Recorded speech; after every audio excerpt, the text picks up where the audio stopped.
మనకు గ్రామంలోకి వెళ్ళి 10 అడుగులు వేస్తే అక్కడ ఒక సుందరమైన గ్రామ సచివాలయం కనపడుతుంది. అవన్నీ కూడా ఇంకా కొంత అదే కాంపౌండ్లోనే రైతు భరోసా కేంద్రం కనపడుతుంది. కాబట్టి ఈ అభివృద్ధి అంతా జగన్మోహన్ రెడ్డి గారు చెప్పారు.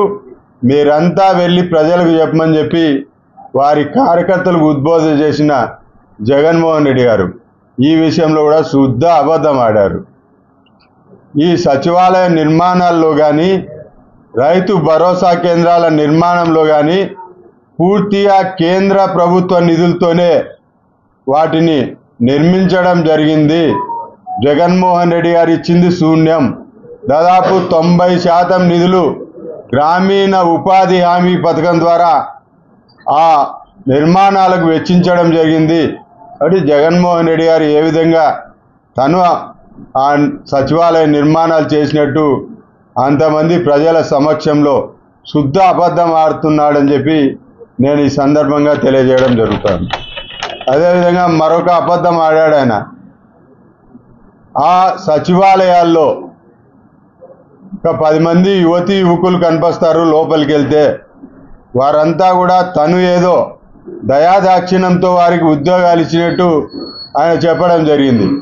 కానీ వారు దాదాపు పిహెచ్డీలు చేసిన వారు, పోస్ట్ గ్రాడ్యుయేషన్ చేసిన వారు, వారంతా ఉపాధి లేక నిరుద్యోగం వెంటాడుతున్న పక్షంలో వారంతా కూడా ఈ సచివాలయ ఉద్యోగాలకు దరఖాస్తు చేసుకొని వారు సొంతంగా కష్టపడి చదివిన చదువును ఉపయోగించి వారు ఆ ఉద్యోగాలను మెరిట్లో తీసుకోవడం జరిగింది. కానీ ఈయన ఏదో తన పార్టీ ఏదో దయాదాక్షిణ్యాల మీద వారికి ఇచ్చారు, వారంతా వైసీపీకి వెన్నంటి ఉండాలని చెప్పినట్టు ఆయన నర్మగర్భంగా వారంతా కూడా వైసీపీ కార్యకర్తలాగా అని చెప్పడం జరిగింది. కానీ ఇది వారి కష్ట ఫలితంగా వారు ఉద్యోగాలు సాధించారు. ఈయనేమి భిక్ష వేయలేదు వాళ్ళకు.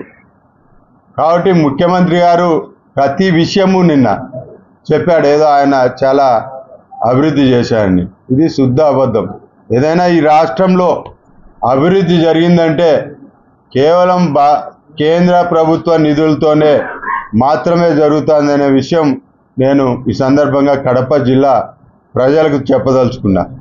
ఈ జిల్లాలో కూడా గ్రామీణ ప్రాంతాల్లో ప్రధానమంత్రి గ్రామీణ సడక్ యోజన ద్వారా రూరల్ ఏరియాస్ కనెక్టివిటీ కోసం నిధులు వెచ్చించి కేంద్ర ప్రభుత్వం ద్వారా అభివృద్ధి పనులు జరుగుతూ ఉన్నాయి. అదేవిధంగా అనేక చోట్ల జాతీయ రహదారుల నిర్మాణం జరుగుతూ ఉన్నాయి. కడప జిల్లాలో తీసుకుంటే రాయచోటి నుంచి వేంపల్లి నుంచి చాగలమరి వరకు జాతీయ రహదారి నిర్మాణం.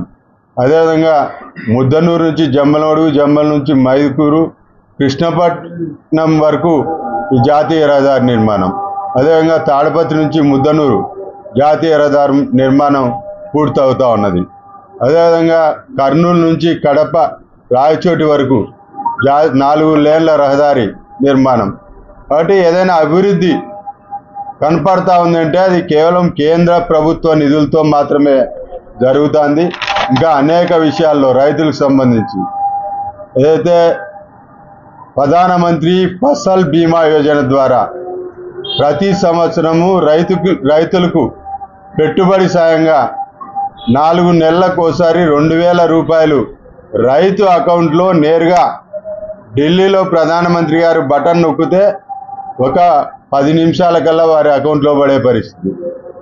కానీ ఈయన వైఎస్ఆర్ రైతు భరోసా అని చెప్పుకొని ఈరోజు అదంతా కూడా ఆయన ఇస్తా అన్నట్టు నిన్న చెప్పడం జరిగింది.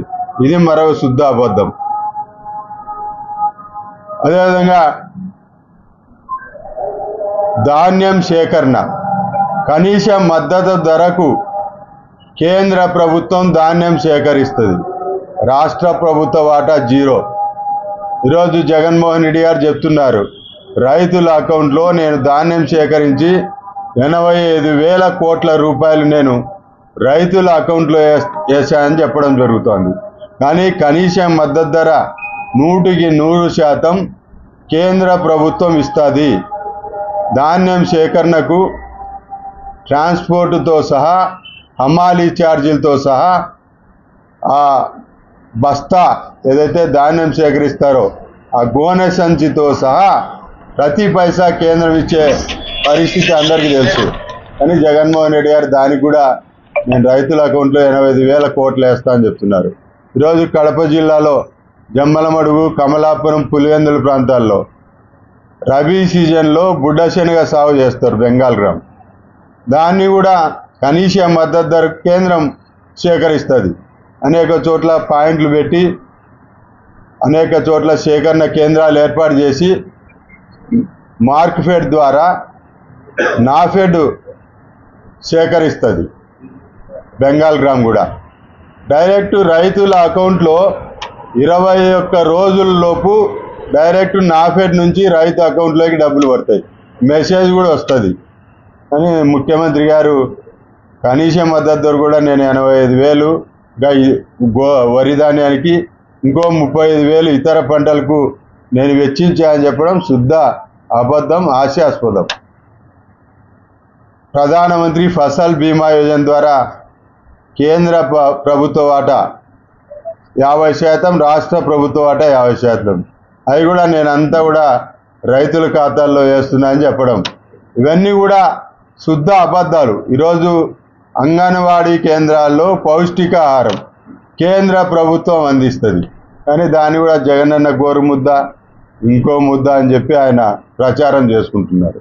ఇవన్నీ కూడా ఎక్కడ కూడా నరేంద్ర మోడీ గారు కేంద్ర ప్రభుత్వం ఇస్తున్నదని ఎక్కడ కూడా చెప్పకుండా ఈ సిద్ధం సభల్లో శుద్ధ అబద్ధాలు ఆడుతున్న ముఖ్యమంత్రి వాళ్ళ కార్యకర్తలకు ఉద్బోధ చేస్తున్నారు.